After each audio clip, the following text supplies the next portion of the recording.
Hey guys, welcome back to the channel. So today we're going to be looking at this feature content aware scale that has been released to Photoshop a while back.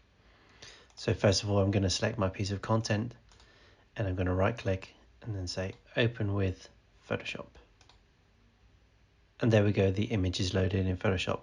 So I work in with a lot of content creation for big companies, and of course often you have these images that they need to scale out. So imagine that it's a web banner that we want to create. So this is not going to fit on the web banner. So what we want to do is we want to stretch out that image. So first of all, we're going to go to our left and we're going to select our crop tool.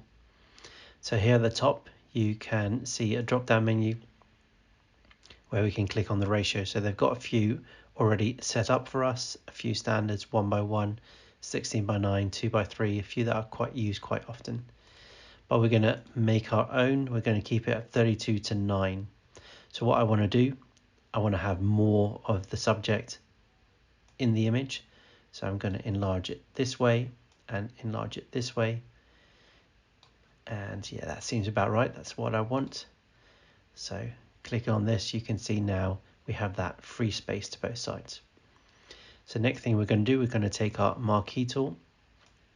I'm going to select the space right next to her arm, and then we're going to go to edit, content aware scale.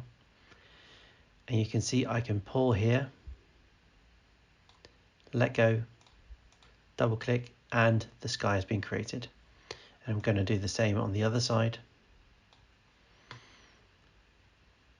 We're going to go to edit, content aware scale, and we can do the same exercise. There we go. And that's our piece of content. All right, that's it guys. Have fun.